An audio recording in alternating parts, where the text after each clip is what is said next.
Hello everyone, thanks for pressing play on this. So what this is this me recording the talk that I did at Glasgow Defcon in February 2020 in isolation after the fact. Unfortunately, the audio recorded at the live event was a bit trashed because of the size of the venue and the fact that the microphone didn't work, etc.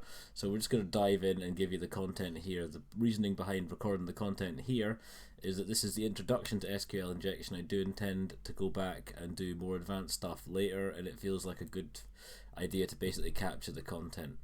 So we did actually try a bit of democracy, but we don't really need to capture that here. I asked Glasgow Defcon what they wanted. We held a vote. I couldn't wait until the end of the live vote because 2 days would have brought it to being make the content the day before the event, and I needed to do some coding and stuff. But you know, democracy doesn't always work.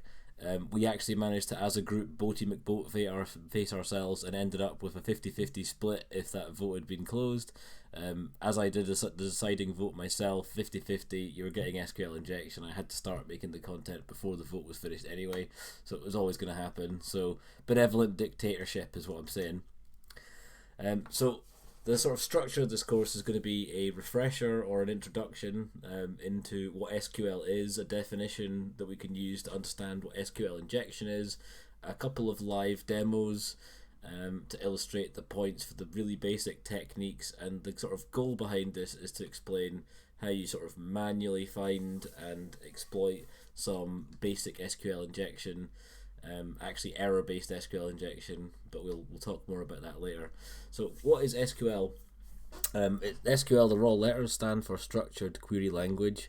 Some say SQL, and if so, I absolutely missed the first film, so I don't really pronounce it that way, but most people will say SQL, which I think is very good. Really what it is it's a standard language for relational database management systems. So to understand that little statement, you have to say you understand what a database is. A database, if is the easiest way to conceptualize it, is to think that it's like a spreadsheet. So if you've seen like Excel, you can implicitly understand what a database is. Each sort of workbook inside Excel is a table. If you click on the tab, which is the workbook at the bottom, you have the sort of columns and rows arrangement, and columns will have a header where the sort of name of the field is, and your data goes sort of down, and you know that'll make sense on the next slide. We'll show an example table. But what SQL is it's basically a language that allows you to insert, modify, read and delete data from tables, rows and columns, right? So it's the SQL is literally the programming language that you can use to do those interactions with a database. So an example table will help solidify it. We said it was like a spreadsheet, and there you go, it's like a table, isn't it? So this example table is called people. We'll be using this sort of throughout the examples and the demos. The table structure has the heading row at the top, where there is an ID field, which is an auto-incrementing number assigned when a new row is added. So if we were to add a new user to this table, or a new person to this table, it would say for whatever the name is and their age. The name is a string data type, which we'll show how you inject into later, where a string is kind of literally just a bunch of characters together, enclosed in single quotes. So Autry space Geronimo would be the string for the record in row 1. Age is a numeric data field, and more than anything else, age is just a number, and it's not anything that should ever stop you trying to do anything. So age is a number, it won't be enclosed in single quotes, and again we'll sort of touch on that later. So before we move on, we've got the SQL syntax. The one at the top is quite simple: select column 1, column 2, up until however many columns from table name. That's really the basic syntax. The select syntax is the way that the read functionality of the database is provided. So when you want to read something from the database, use a select statement. But if you look into it, the sort of expanded syntax of SQL select statements can get quite big, can't it? It's like it could be a little bit overwhelming to see all these group bys, halvings and order bys. But you know, it does make sense as you build up your knowledge and you start to look into it. So you can look into something called SQL Zoo, which is provided on the final slide of this talk, where the reference they'll take you to SQL Zoo, and that gives you the ability to just play with the SQL syntax without having to do any setup. It's all in browser. It's kind of a nice way to learn the SQL syntax, but we're not really going to cover much SQL syntax. We're just going to get a little bit into the select statements in this sort of conversation. So on we go. Let's do baby's first SQL, right? Everybody should be able to figure this out.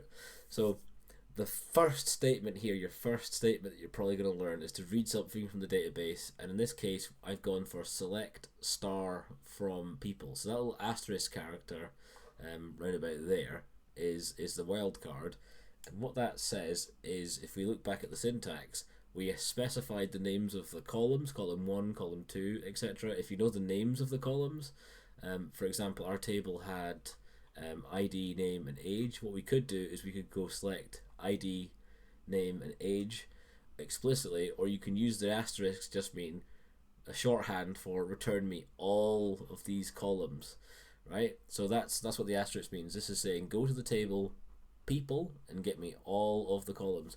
So in our example, that query there would get us the entire table, the entire people table, right, with all the ages. So that's your first SQL statement. So well done, we've all survived that, right? And oh, look at crawls. What this means is that we're going to start to introduce a couple of extra clauses from the sort of spicier end of the select syntax.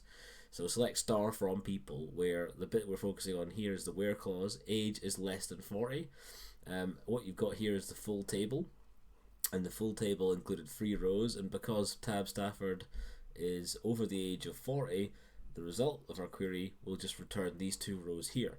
So that should hopefully make sense. If we jump forward to the next one, what we're going is we're building on the syntax that we've just used, and we're adding in order by age. ASC stands for ascending and DES stands for descending. So in this case, if we order by ascending, what it does is not only throw away poor old Tab Stafford, it also orders the table in a specific way. So now the result set returns the youngest person first. So we've got 3 here and then 1, whereas without the order by clause, the default was to go with the ordering of the actual table, which would have been Autry first. So we will move on to the blessed union select statement. So this is really as far as we're going to go into the SQL syntax, before we get into the SQL injection. So we'll stop here. What you use a union select to do is to essentially, I think about it as running 2 queries. You run the query on the left hand side, select ID, name, and age from people. Again, we could have used the asterisk here. That's the left hand side of the query, and then the right hand side of the query, the highlighted part, is the union select statement. So that means, to my eyes, that means run this query and then run this query and return a result where the result table is the combination of the left hand side and the right hand side together. So in this case, our union select isn't looking up another table or doing anything fancy. It is literally returning 3 strings. It's returning A in the first column, B in the second column, C in the third column. So that's why our result is just A, B, C added to the bottom of the original people table. So hopefully that makes sense. The key thing to understand about a union select is that the number of columns on the left hand side has to match the number of columns on the right hand side, or you get an error, and we'll show that in the demo later anyway. But this is essentially the basic technique for using data extraction, and we will of course demo that. So with that foundational knowledge about SQL baked in, what is SQL injection? I like to give a very good definition that I've come up with myself here, where I say it's a vulnerability allowing an attacker to alter the intended logic of an SQL query. So I like to use that precise language when I'm thinking about it. It's really the key part is you alter the intended logic of an SQL query. So if you can modify what the application was originally intending to do and get it to do anything else which is of benefit to you, then that's a value to an attacker, so there's going to be an impact. So really that's the key part.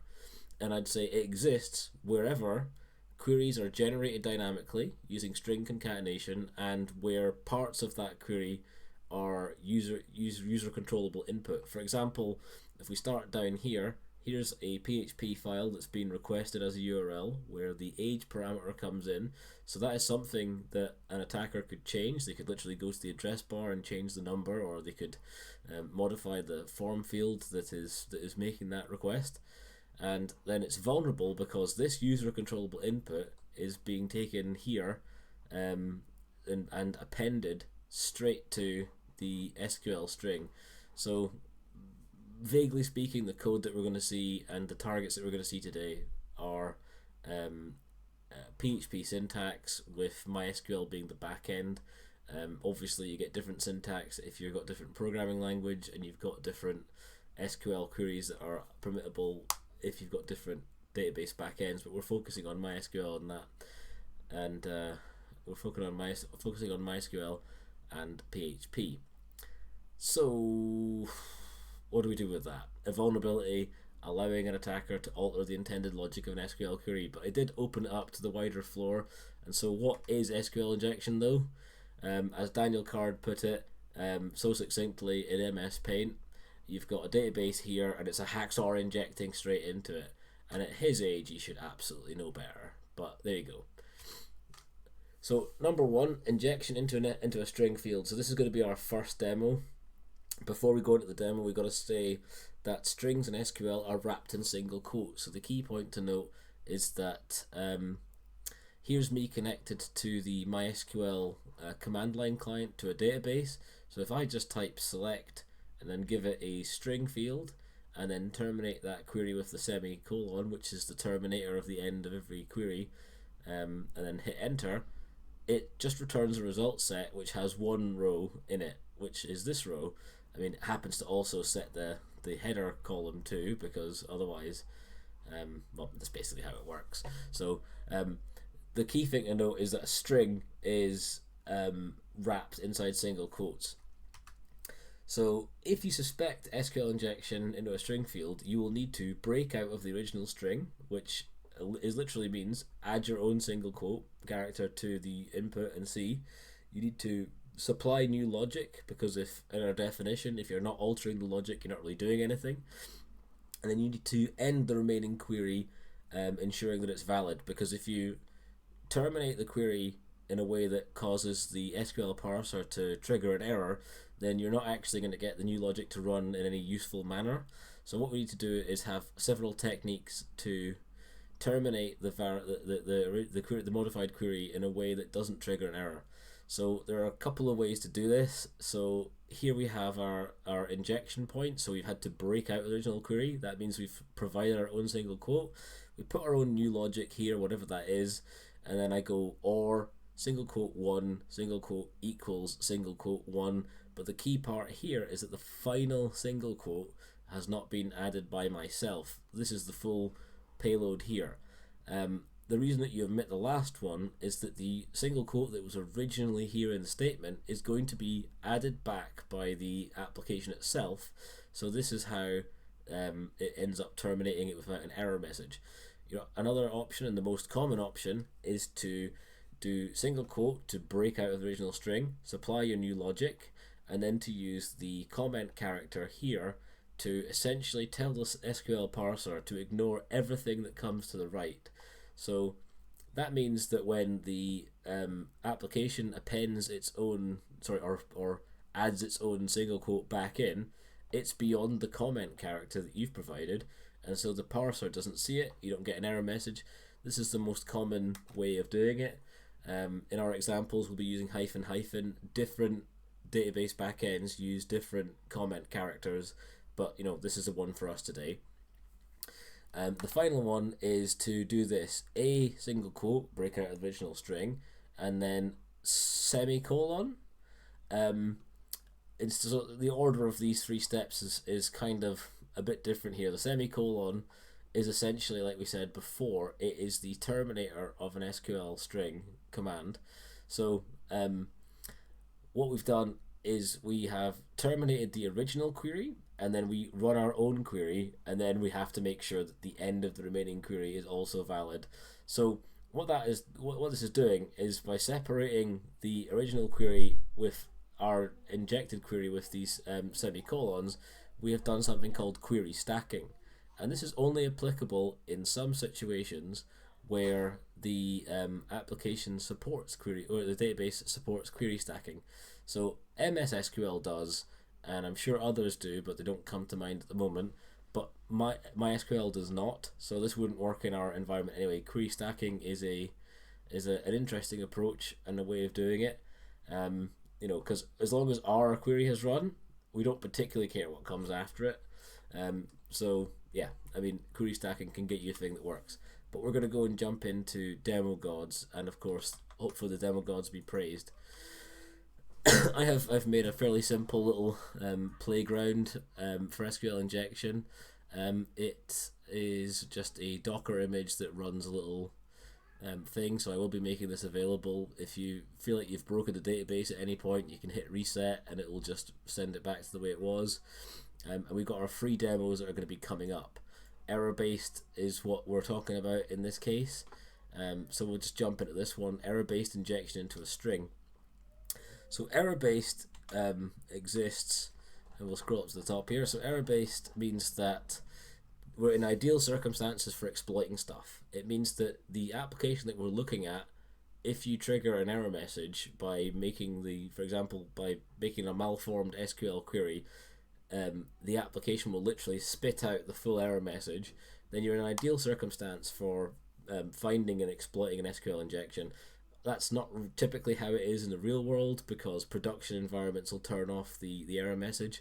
So first off, we have to find if there's a vulnerability, and really the sort of simplest way of doing that is to supply a single quote into a suspected text field. So if we browse ourselves back here and we do that, what we've done is we've run this query, which I've added in for debugging purposes. This is the full query. Select star from people where name is equal to single quote inside of two single quotes. Because the number of single quotes is unbalanced, because our string fields, if you remember, are like that, single quote in that, because we've added our own one, the number of single quotes is unbalanced, so we now get the error message back saying that we need to check the manual corresponding to your server version for the right syntax to use near this point. That means we have an unbalanced number of single quotes. So we're quids in. If you ever see that error message, you're more than likely going to be able to get something exploitable. So first off, we need to make sure that we get something useful out of it, and that probably means data extraction. So we need to get something that we're not entitled to see out of it. The second that we've got something that we are not entitled to see out of the database, then we have caused an impact that could be useful to us as an attacker, and we have also proved that SQL injection exists. So the way that will work is using that union select statement that we showed before. They can return data from additional tables or locations, and the syntax of union select, however, requires knowledge of the number of columns in the original query. So you can do that by using the order by clause. And the reason that this works, and we'll just sort of prove that this works, order by 1, although our table, the people table, has 3 columns. It has ID, name, and it has age, and you can refer to them by their name. You can refer to them by ID, literally ID, name, and age. It is also possible to refer to them by their numeric identifier starting from 1. So 1 would correspond to the ID column, 2 would correspond to the name column, and 3 would correspond to the age column. And that just works for n number of columns. So what we need to do is do order by, single quote, break out of our original query, order by 1, supply our new logic, dash dash, add a comment and a space to make sure that we're terminating the query successfully. So if we failed any of these points, you're going to get an error message because I didn't apply the comment at the end of it on that one. I just provided the actual new logic. If I don't put the space, then you also get a syntax error, because what we need to do is order by 1 dash dash space, and now the magic works. So in this case, we have manipulated the original query, select star from people where name is equal to something we control. We have provided this string, single quote, order by 1 space dash dash space.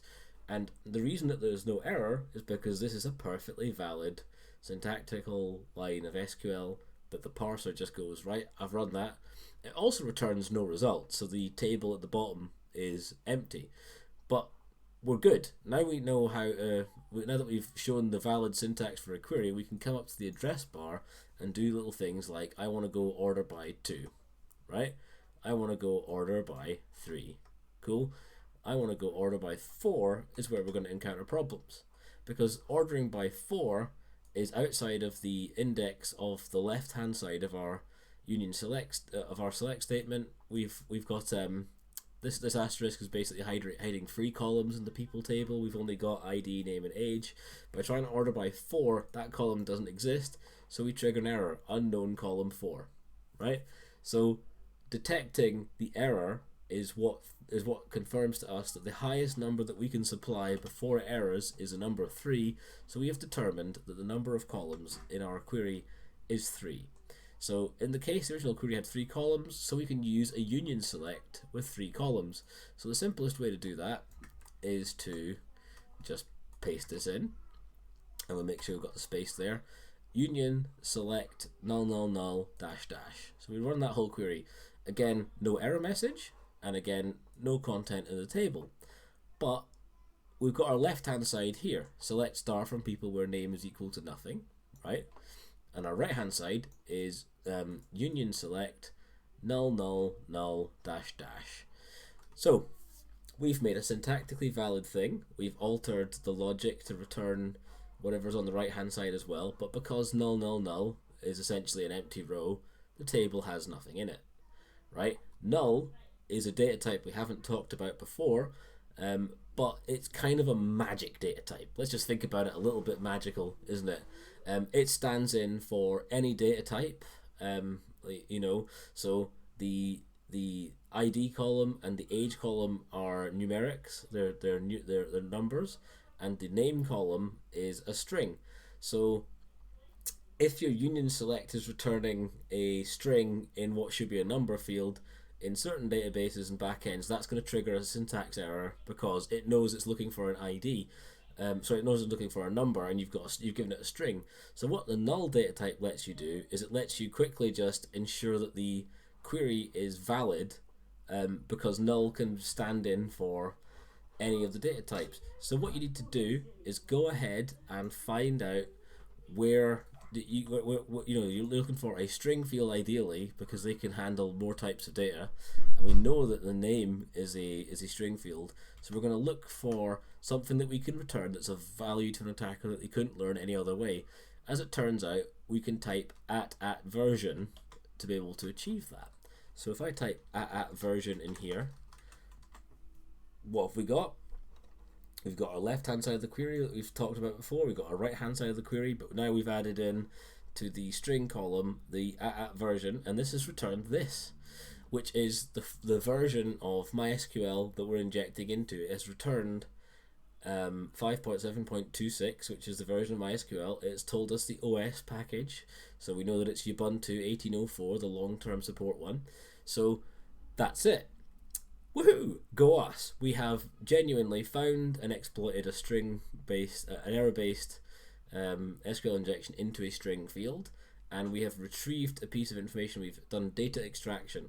Now, the key point about this one is I would stop there. If I was doing a penetration test, I would get to this point, I would note down where I found it, how I found it, I would enumerate the columns, and I would get, say, the version number back. In this fashion, because the version number is useful to an attacker, because they could go away and research vulnerabilities in MySQL and maybe to attempt to exploit them, etc. It's useful, it's undeniable. If you return this string, the customer can't refute the fact that this vulnerability has been found, because this is something that you couldn't have got just by guesswork. So what we can do with this is pick up the phone to the client and go, we have found an SQL injection. This is what we've done. Here's our evidence, so that you can't refute it. And then I make them aware that this is a potentially serious flaw, because when you're doing professional pen testing, or you're doing it for a living, what you need to do is keep the customer informed of all high and critical risks as you're going along. So this would be absolutely in that category. For me, this is a high risk. So I pick up the phone and I explain to them, and I go, right, it's bad. It's definitely going to be a high risk at this point, but what we can do with the customer's permission is explore it a little bit further and see if it bumps up into the critical risk category, because what if we can execute commands on the OS? What if we can read back system files that are sensitive and make them informed? That's my job as a pen tester. I have to phone the customer and explain this stuff. The bad guys wouldn't stop here. The bad guys wouldn't phone you. The bad guys would straight up go for a shell on the box or whatever they can, and they'd certainly dump the contents of the database. But it's the difference between doing it as a job and doing it for your own financial gain, I guess. So a little bit about being professional is to know when to tell the customer that something has been found, and generally speaking, the phone call goes well. They're glad that they've paid someone professional to come and find this before hopefully it's been exploited, and then usually after a brief back and forth, they'll let you proceed with your test to figure out how bad it actually is. Once in a while, a customer will panic and basically they're terrified by this. They want to fix this immediately, so they don't let you get a shell on the box, etc. But that's life. The customer's paying. So I think that's the end of this demo, and we go back to the slides for a second, which is this one here. We're glad the demo survived.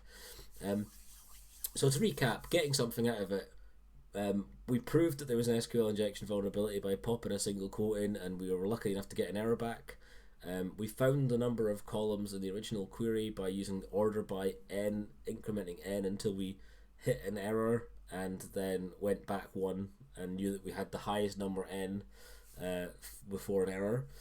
We used union select syntax with a null data type to create a syntactically valid modified query, and then we extracted something useful that an attacker could not know before, using @version in MySQL. Now, different database backends have different ways of asking for the version number. There are lots of cheat sheets out there online, and there's one on the references slide at the back end that does a very good job of listing those kind of differences.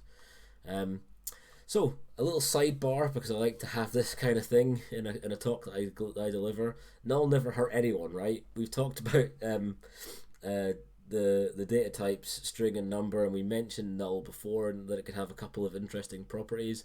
This is a sort of interesting news story where a guy in America decided to register a number plate with the word null because they thought that would be fun, and it kind of is fun. What happened?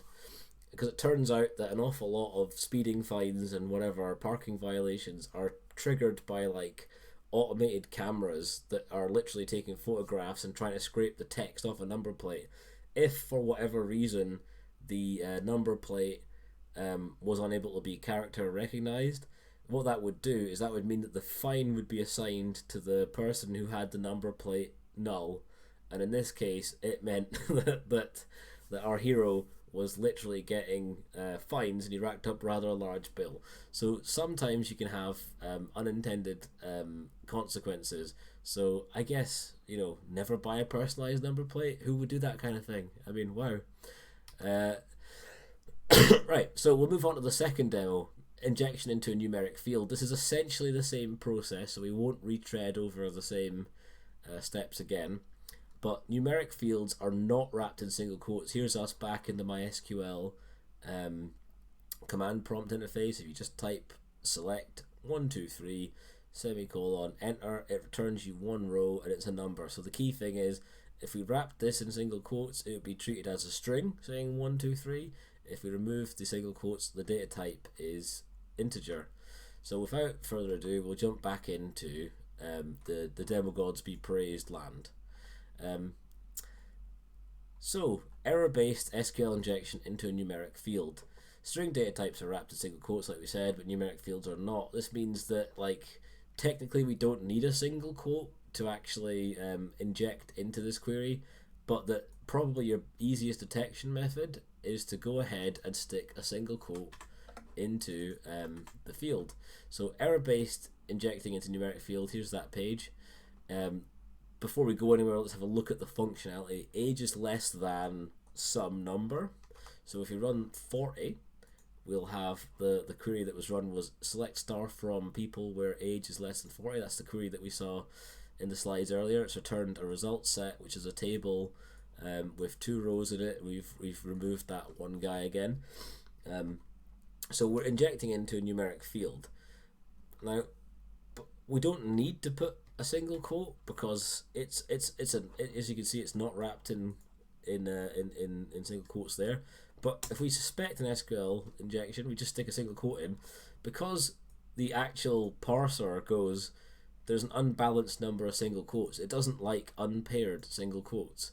So just simply sticking a single quote into a numeric field is enough to trigger the syntax error. So in our error-based SQL injection that we're doing the demos on today, that is sufficient to find a potential vulnerability. We don't need to go through the rigmarole of using the order by to get the number of columns and union select in this case, because we've already done that before. We're injecting into the same table, so we don't need to repeat that step. But we don't put a single quote here. We don't need to break it. You literally just have to put a space and then your new query, and away we go. So select star from people where age is less than 40 is the left hand side. The right hand side is union select null null null null, and that's fine. If you don't put the age in, you're gonna get a query. An error.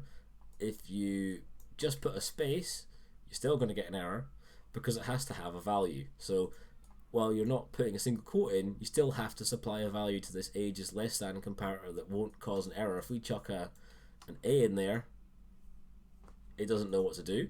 If we chuck an A in single quotes, let's see what happens.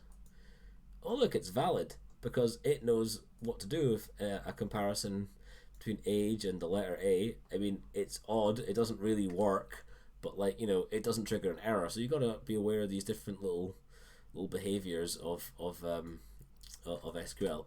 So here we have the left hand side again. Select star from people where age is less than 40. Union select null null null null. To show there's no smoke and mirrors, we can absolutely tuck version in there, and we'll get that back. But so far I've been appending the comment characters at the end. Turns out you don't need them, because the original statement here happens to have nothing to the other side of this age is less than part. It, you know, if it was appending anything on the back end, you maybe need to put the comment characters back in, but in this case we don't need it. So it's same, isn't it? It's not wildly different from the injecting into the string field, but you know, there's a couple of things. It's probably good practice to always use the dash space approach, because it's more often than not gonna make things easier.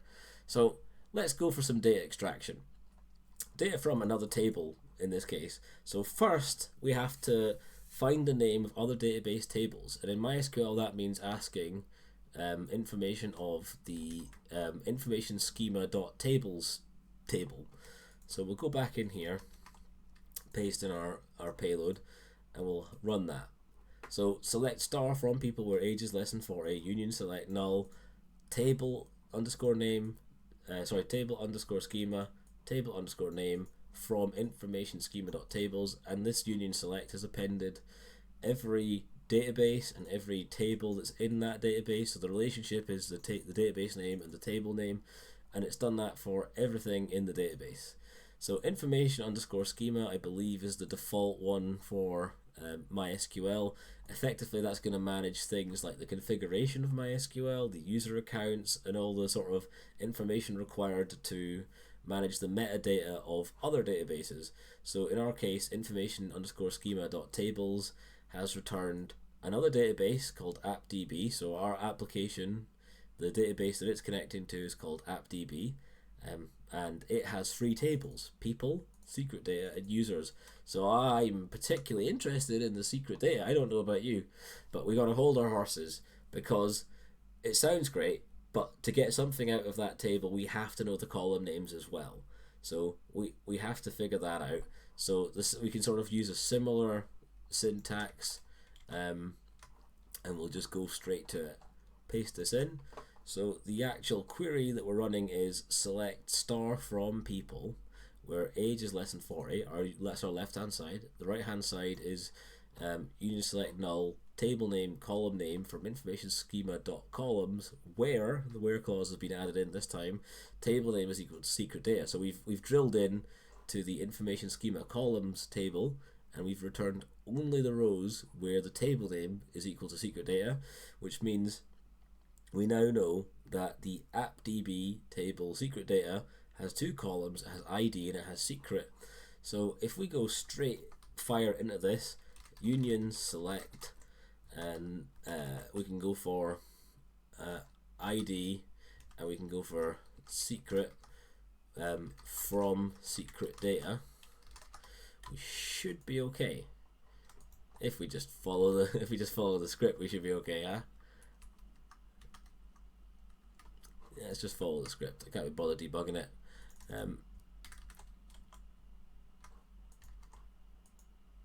So it turns out the secret that we're hiding is number 1, drink more water, you'll feel great. Number 2, sleep more, you'll feel great. Number 3, be excellent to each other.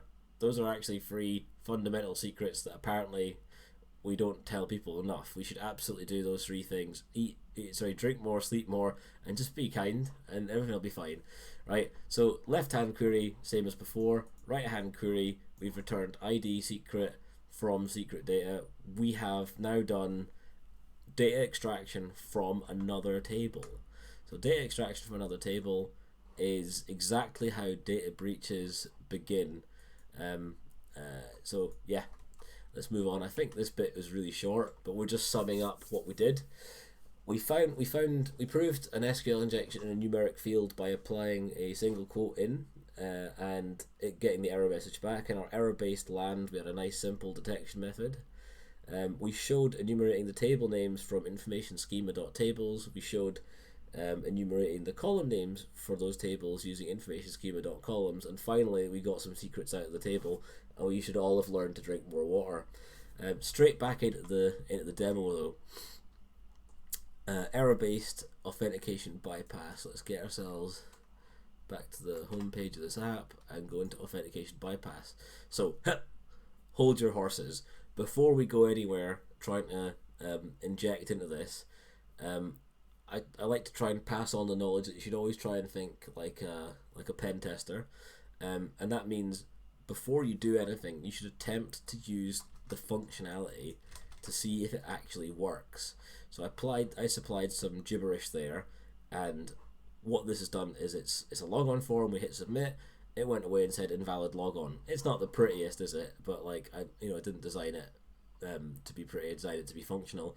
You've got a failed logon message. If we supply the username and password over there, right? If we supply the actual username and password, it'll log you in. It'll say welcome back. Provide the username that you're logged in as, and just give you a log out option.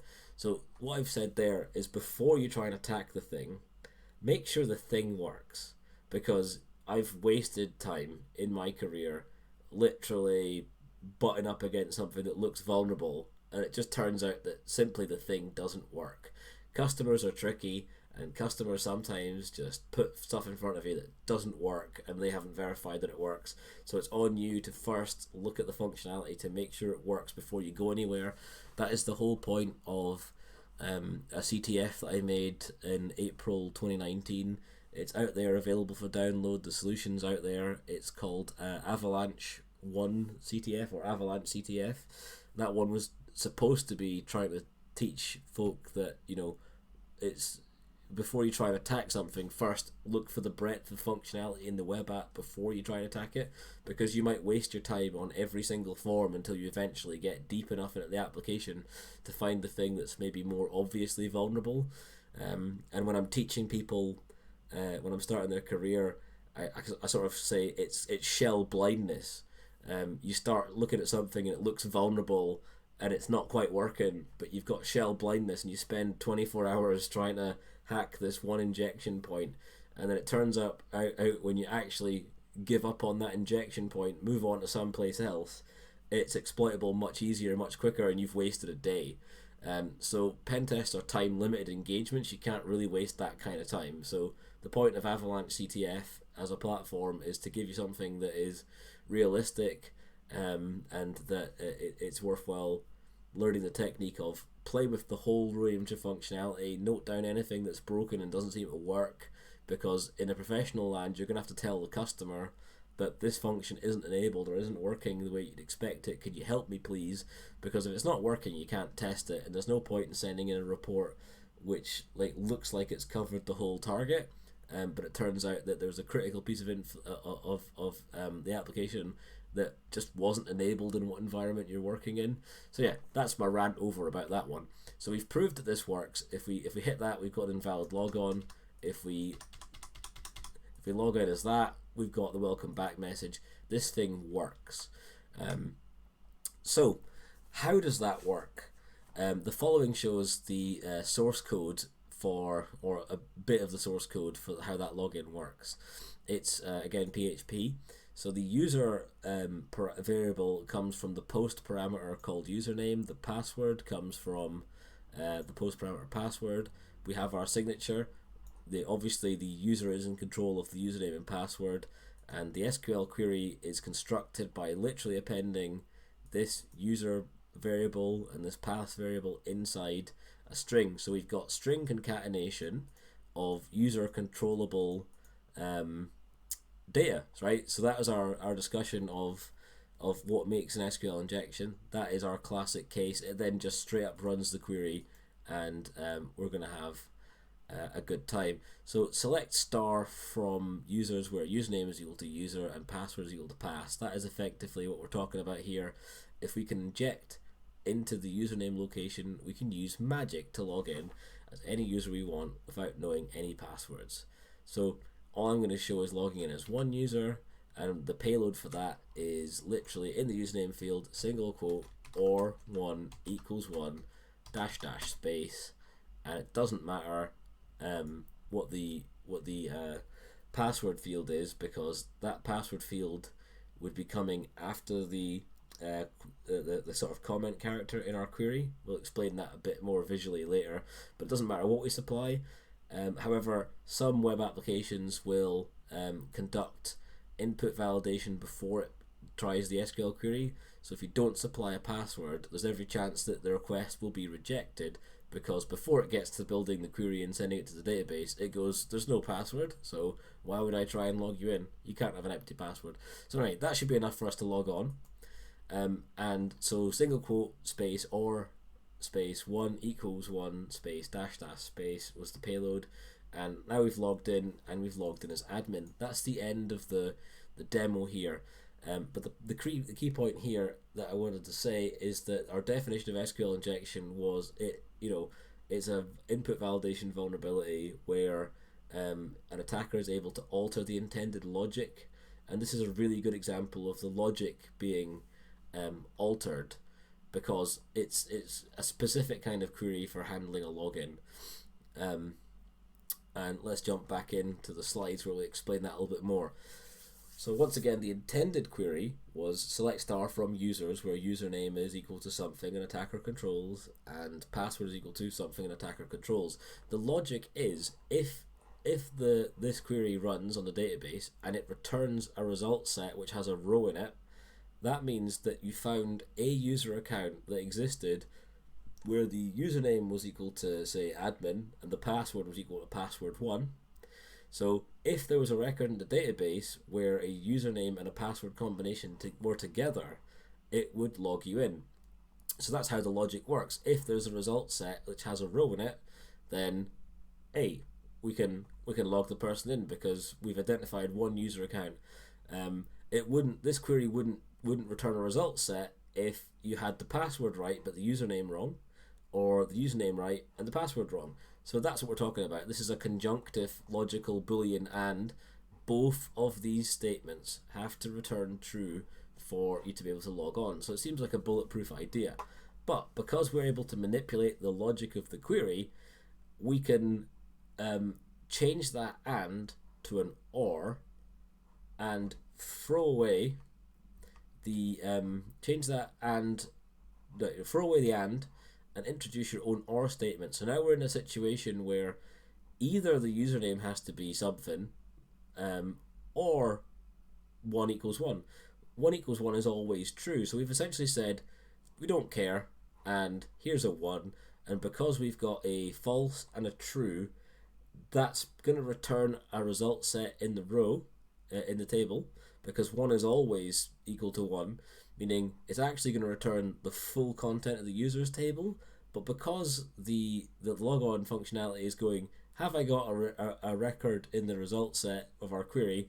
Yes, log them in. But because you've got actually a row, it just logs them in. So that's how that works. But, you know, for the uninitiated, and the fact that this was originally done at Glasgow Defcon in Scotland, I've decided to explain it to you using friendly food terms, pizza and chips. What we've got is an or truth table. So this is all combinations of two Boolean, which is either true or false. It's all combinations of that with an or sort of tint. So I'm hungry, I like pizza, and I like chips equally, and I just need to be fed. I need to be satisfied. I need to get to a point where my answer is true. Have I been fed? True. I don't care whether I get a pizza or whether I get chips. So if I get no pizza, so false, and I get false chips, I've got no pizza or chips, I am completely unsatisfied. I'm unhappy. You ain't getting logged in today, and I'm not being fed. So that's not good. If I get pizza, which is true, and I don't get chips, I'm still satisfied, right? I'm okay. I'll log in every day. I've been fed, because this is true, or that we end up with the answer true.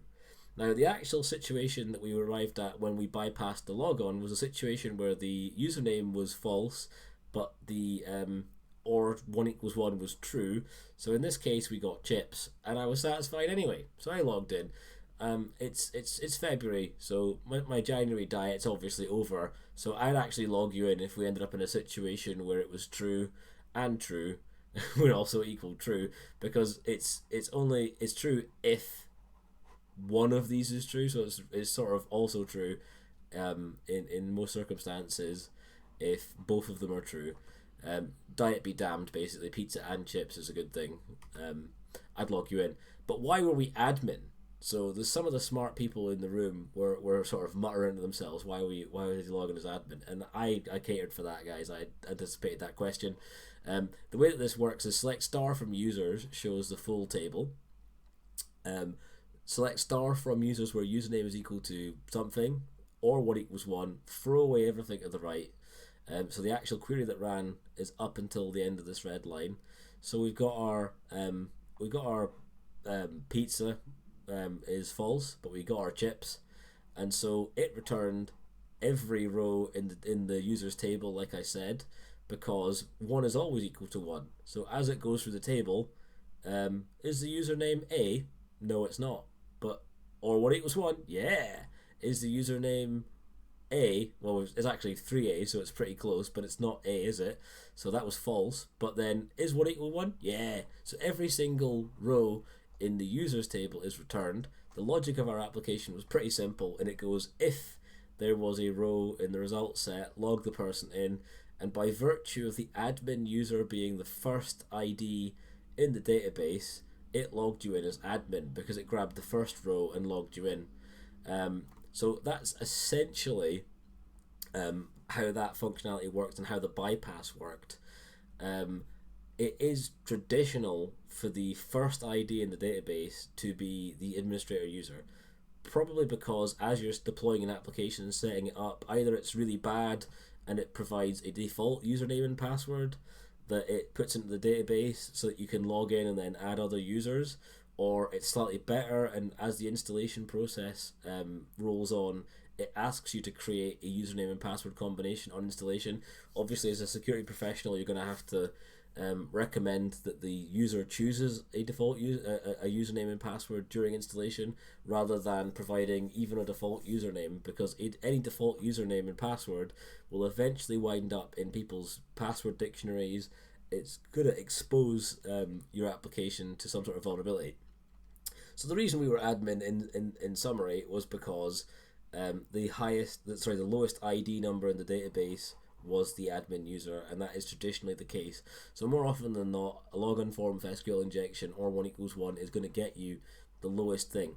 Now you can modify the query that you injected to sort of select specific rows in the result set, so you could manipulate this to log in as any other user, and I will leave that as an exercise to the viewer. Right, we are done with the introduction to SQL injection. We're done with the introduction to SQL even. So we're going to stop and we're going to talk about impact, because really this is not just a technical talk. I'm trying to make sure that people understand how to set the language to describe the impact of what's happened, because this is what consultants have to learn to be able to talk to customers. So the three pillars of understanding impact tend to be CIA: confidentiality, integrity, and availability. You can more or less describe every vulnerability and its impact in terms of how it affects confidentiality, integrity, and availability. Does it affect one completely? Does it affect them all completely? Does it affect one of them a little bit and the others none? This is how you kind of get down to the point where you can sort of critically think about what the impact is to the business. Confidentiality means that an attacker will have access to data that they should not. A data breach may be the result of it may result in industry or legal fines or whatever. So confidentiality is a key one if an attacker has access to the information that they should not. Technically, getting back the AT version is a compromise of confidentiality. More importantly, getting back the username and password is probably a higher risk. So you have to figure it out. Integrity: if an attacker can change the data, then the trust in its integrity is lost. Equally, if an attacker can execute commands on a compromised computer, then how do you trust that computer? And more broadly, how do you trust the network that the computer is attached? Because an attacker could have used it as a staging post and moved on. So integrity is kind of a hard one. Availability: making a resource inaccessible to legitimate users removes its availability. Doing so can prevent companies from trading, and as a result, and result in significant financial and reputational damages. So cold hard reality, check. While the technical team and the users probably really care about confidentiality, and the technical team probably care about integrity, etc. Those are kind of the key concerns of the consumer. The key concern of the business and the cold hard reality is that more often than not, it's bad if if there's a data breach, it's bad. But really, the one that sort of starts the most fires is if the availability of something goes down. If you're a company who has only one selling route, and that's a website, if that goes down for any amount of time, you're not making any money, and the whole show goes off. So like if you can't recover the website immediately, then there's a real problem. So that can be a real raging fire within an organization. For end users, we're worried about our confidentiality because we don't want ID fraud, etc. So yeah, anyway, confidentiality, integrity, and availability are the foundational concepts in looking into impact analysis. But the key thing is also to think about what is impacted. So technically, in my worldview, for doing risk rating, you can have more than one thing that's been impacted. So technically, you should do the calculation of CIA several times when you're thinking about the risk rating. What goes into it? SQL injection does that affect the application? And if so, what does that actually mean? I mean, technically, if you delete the database, then the application doesn't work. So suddenly your payroll application doesn't work, and that means that nobody's going to get paid. If you time that well, nobody gets paid. And sort of the famous quote is that every society is 3 meals away from revolt. So if you don't pay your staff, then that's a really high impact issue. So if the application was the HR application and you wipe out the database, then nobody gets paid. Does SQL injection affect the database? Undoubtedly. But does it affect all of it? Does it just affect part of it? And that's part of the analysis that you have to be doing as a consultant. You have to go, right, okay, I've found an SQL injection, I can alter the logic, I can get it to do stuff, I can return contents from the tables associated with the application that I'm targeting.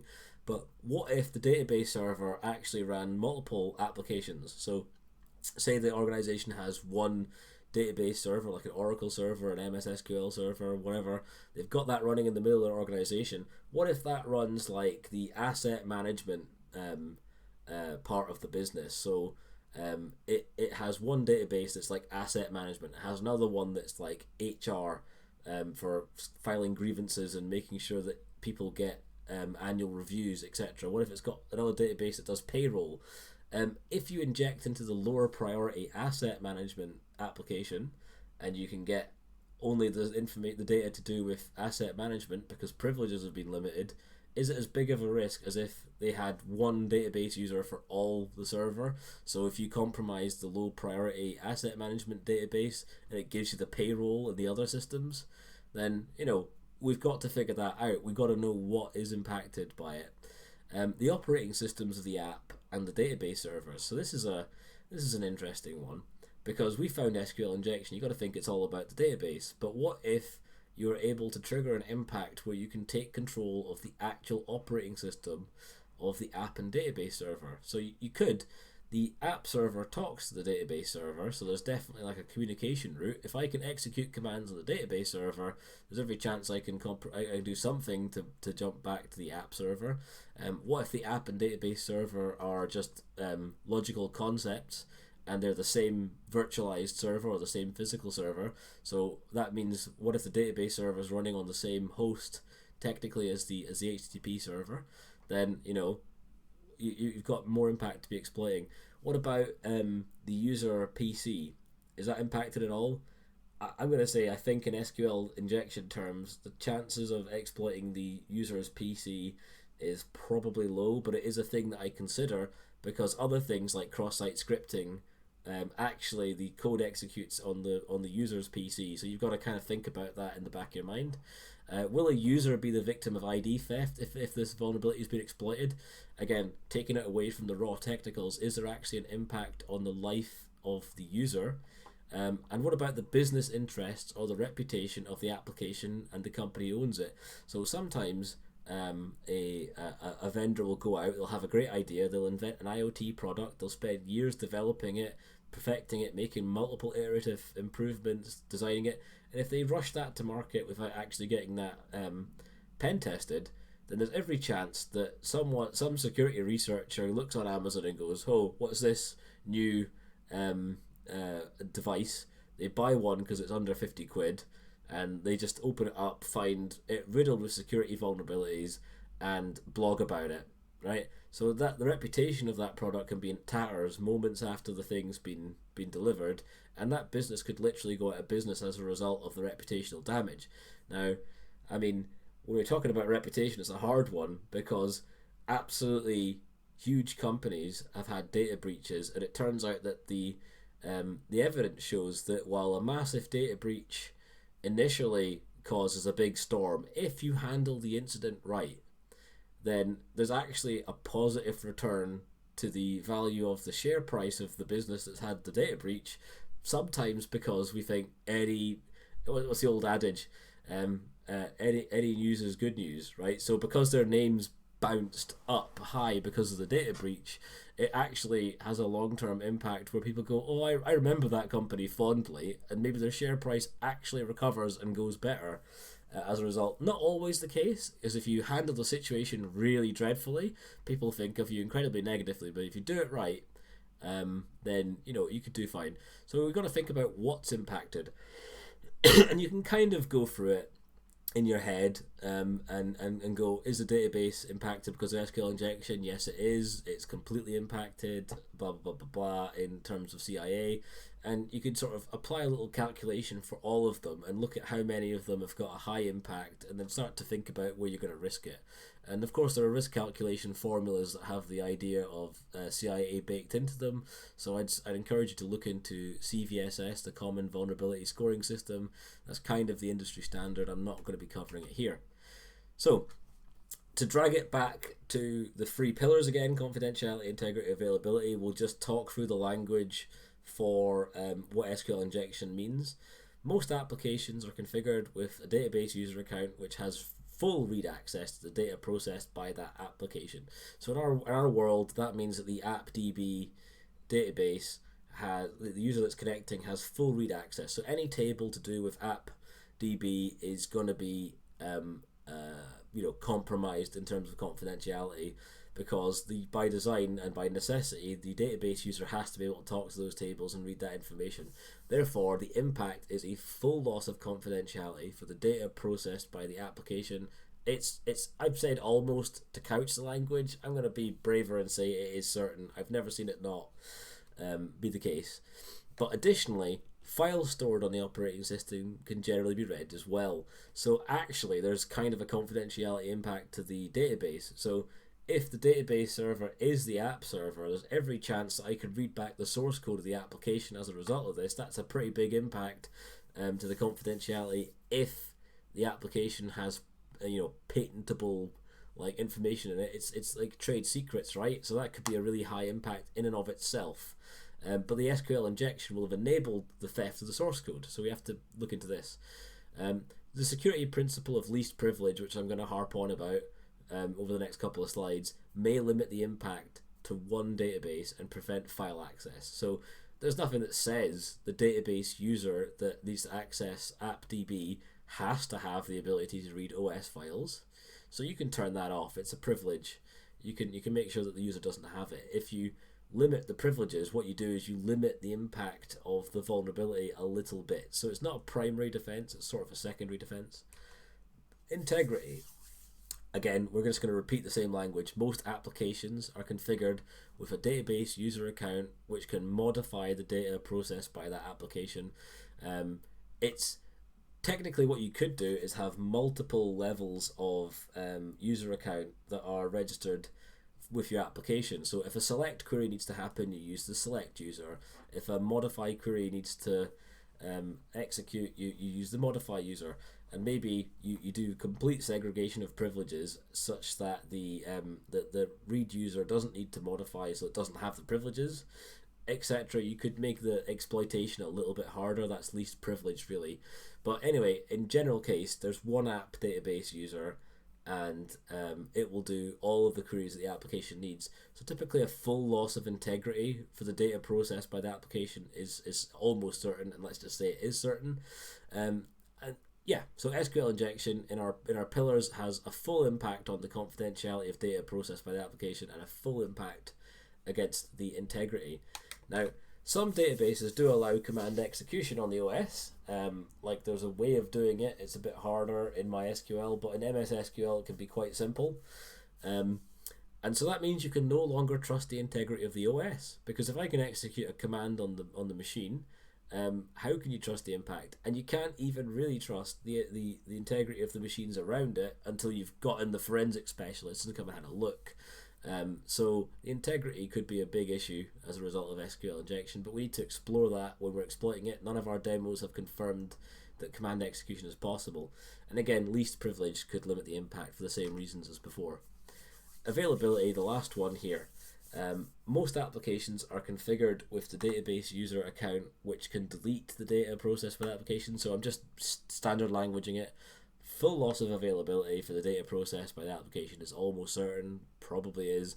And in particular, the way that you would make that happen is if you can run the standalone query drop table people would literally drop the table.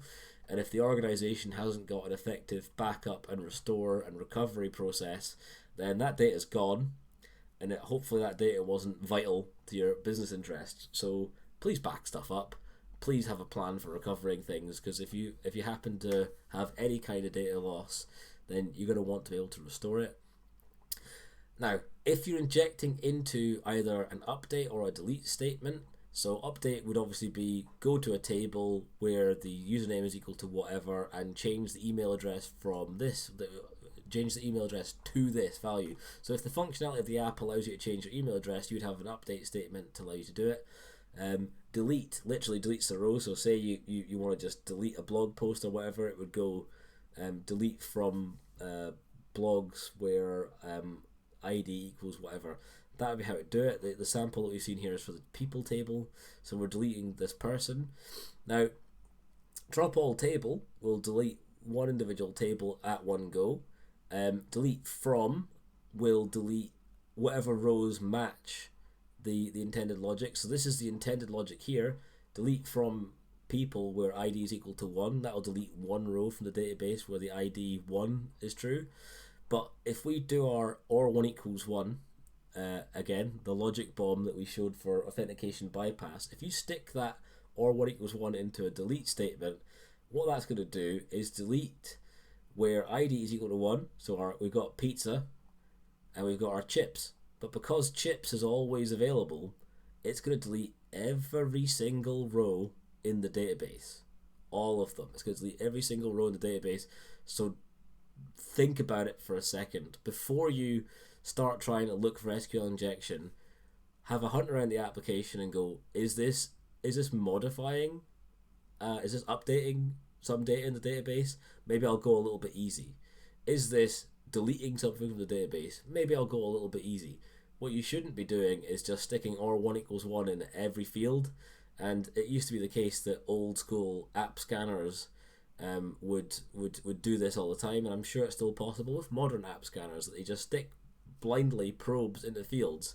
And if you're testing that in a production environment and you don't know what you're doing, you've just wiped out their database, and if they haven't got backup and recovery plans, you've just caused a major incident.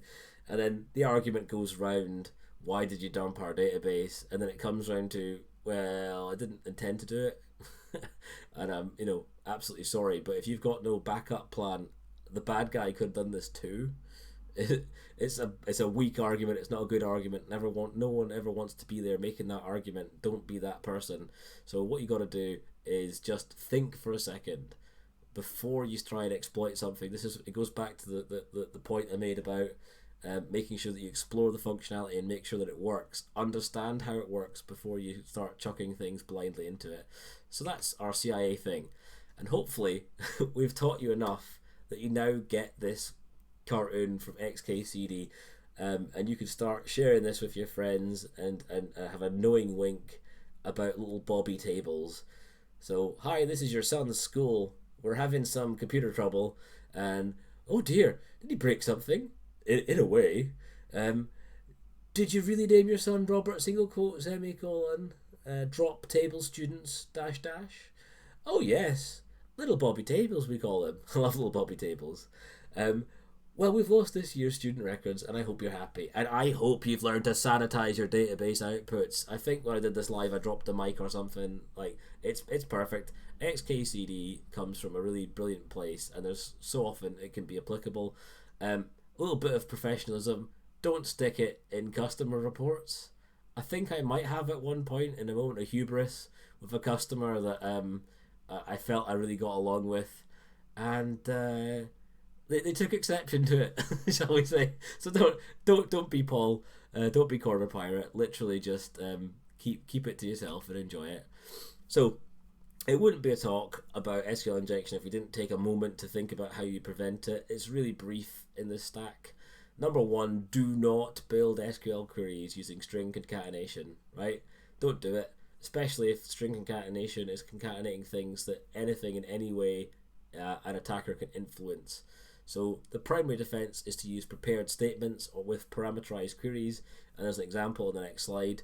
So a prepared statement is generally a feature of most modern programming languages, and if the language that you're developing in, if you're developing a new application, if the language that you're developing in doesn't take care of SQL injection and doesn't offer prepared statements as an option and just gives you string concatenation, before you start development, just chuck it in the bin and go and move to a language that's got it natively, or at least look into the available open source libraries that the language has got and see if someone has solved that problem for you. What you don't want to be doing is going around and trying to sanitize the strings that are being concatenated. That way madness lies, and there's a whole bunch of bypasses, and possibly I'm going to include that in the next slide deck when I make the more advanced version of this talk. So yeah, use prepared statements. Parameterized queries will show you that on the next slide. Secondary defenses, I've harped on about apply least privilege. because if you limit the privileges that the database user has that the application is using, then you can limit the impact. You won't be able to remove the core impact of data theft, that's gone, but you may be able to reduce the impacts. Secondary defenses, as always, if your organization is large enough and can introduce it, always have monitoring, alerting, and people that are reacting to things. An SQL injection that dumps the entire database is a huge spike in traffic that's a bit dodgy. So if you're not detecting someone exfiltrating gigabytes of data, then you've got a structural problem that you need to address. So that would be monitoring, alerting, and reacting, because if you had an alert and someone was on the ball, they could stop that exfiltration while it's in progress. So yeah. Prepared statement. So there's a little bit of PHP here. We have a couple of highlights. The query that we're trying to prepare is select star from people where ID equals whatever. And you mark that up with the question mark. So wherever the question mark appears in the string, instead of literally just going ID equals double quote dot some sort of field from the post request dot, instead of doing string concatenation, what this is doing is this is making a single string which has a marker inside it where it's the marker is a question mark. And you can have multiple question marks. We've only got one in our example, but you could have an additional part of the where clause, so where ID is equal to whatever and name is like something. So you could have another question mark over here, but we've just got one. The bind parameter function goes, all right, we've got our statement here. So call bind parameter. This I means integer, which is a number. So that says that the first question mark is an integer, right? So that means it's going to do type checking for you. So if you give in a string, which is like the letter A, that's not a number, it's a non-numeric character, therefore it won't bind it and it'll give up. Therefore, if you were to be putting a single quote into it or whatever, that's not a number, we're dumping that. But actually the bind parameter takes care of making sure that syntactically valid SQL is generated under the hood, which isn't injectable. Like, you can't break out of it in the way that we've shown in the demonstrations. Now, if we had a second part of this, and say the next field that you're injecting into, the next question mark was a string, it would be I and then S for the string. So this little string here, there's one character for every location in the statement you're preparing, and it'll be I for integer, S for string, and whatever other data types are supported by this function. So that's how that would work. You would make, if you do a code review and you see bind params being used and there's no string concatenation, you know that they've taken care of business and there's no SQL injection to be had.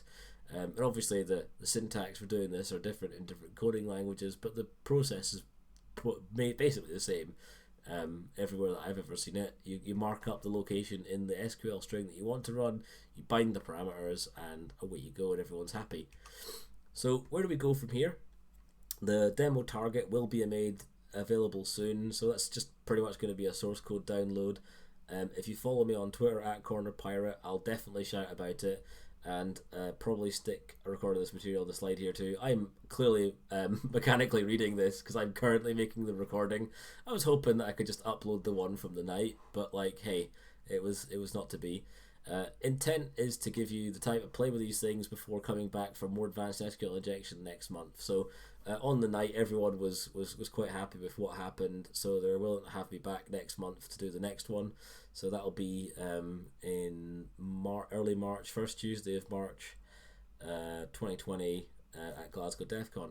I'm going to leave you with the references slides. Obviously, you're watching this after the event, so this video is probably going to be posted with access to the PDF of the slides, so you don't need to do anything crazy. But here we go. We'll talk you through the references, which I didn't do at the night. SQL syntax can be learned at SQL Zoo, so that's an in-browser access to a database. There are syntax differences between database systems, like I sort of highlighted for the comment character and at version and things like that. There are syntax differences. This URL here is very good for that. Training and vulnerable target. Portswigger has released a training academy for various web application vulnerabilities. I've been through the SQL injection training course. It's pretty good. I would recommend it. It's got its own vulnerable targets and it has different vulnerabilities. Preventing SQL injection, the OWASP Open Web Application Security Project has you covered there, and essentially if you look at it, defend against it, it'll talk about the same things I've talked about in the previous slide, but in much more detail. So, yep, thanks for coming along, and I hope this helped someone somewhere, and I've certainly enjoyed doing it, and hopefully see you soon for more content. Okay?